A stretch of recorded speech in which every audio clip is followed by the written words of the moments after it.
প্রিয় অভিভাবক ও দর্শকবৃন্দ, আজকের ভিডিওটি খুবই গুরুত্বপূর্ণ, কারণ অনেক বাবা মা অভিযোগ করেন আমার বাচ্চা পড়তে চায় না, মোবাইল ছাড়া কিছুই ভালো লাগে না, বই দেখলেই বিরক্ত হয়ে যায়। কিন্তু প্রশ্ন হলো, সমস্যা কি শুধু বাচ্চার, নাকি আমাদের পদ্ধতিতে ভুল আছে? আজ আমরা জানব বাচ্চাকে জোর না করে, শাস্তি না দিয়ে, ভালোবাসা ও কৌশলের মাধ্যমে কিভাবে পড়াশোনার প্রতি আগ্রহী করে তোলা যায়। 1. জোর নয়, আগ্রহ তৈরি করুন। বাচ্চাকে জোর করে পড়াতে গেলে সে পড়াশোনাকে শাস্তি মনে করে। পড়াকে আনন্দের মতো উপস্থাপন করুন। বলুন, চলো দেখি এই গল্পে কি আছে।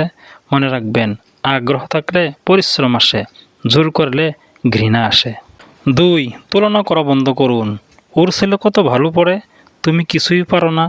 এই কথাগুলো বাচ্চার আত্মবিশ্বাস ভেঙে দেয়, পড়াশোনার আগ্রহ শেষ করে দেয়। প্রতিটি বাচ্চায় আলাদা, নিজের সন্তানের উন্নতিটুকু দেখুন। 3. পড়ার নির্দিষ্ট সময় ঠিক করুন। বাচ্চার জন্য নির্দিষ্ট পড়ার সময়, নির্দিষ্ট ঘুমের সময়, নির্দিষ্ট খেলার সময়। এতে তার মস্তিষ্ক অভ্যস্ত হয়ে যায়। অনিয়মই পড়াশোনার সবচেয়ে বড় শত্রু।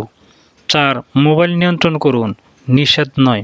হঠাৎ মোবাইল কেড়ে নিলে বাচ্চা জিদি হয়ে যায়। পড়া শেষ হলে মোবাইল, নির্দিষ্ট সময়ের বেশি নয়। বিকল্প দিন, খেলা, গল্প, ছবি আঁকা। মোবাইল নয়, বিকল্পই সমাধান। 5. ছোট লক্ষ্য দিন।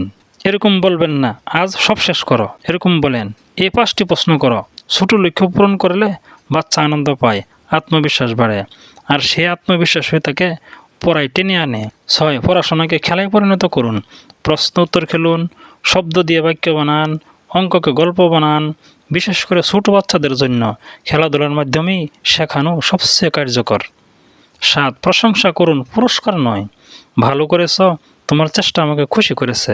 সবসময় টাকা বা উপহার দিলে বাচ্চা পড়ে পুরস্কারের জন্য, শেখার জন্য নয়।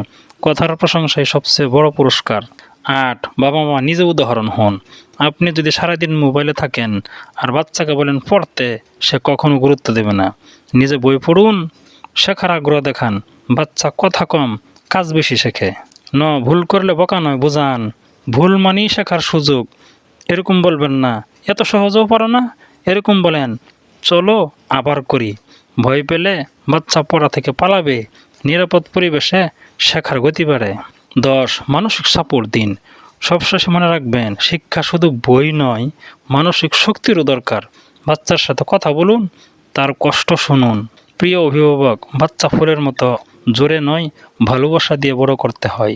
আর যদি আপনি এই 10টি কৌশল অনুসরণ করেন, আপনার সন্তান পড়াশোনাকে ভালোবাসবে, শেখাকে ভয় নয়, আনন্দ মনে করবে।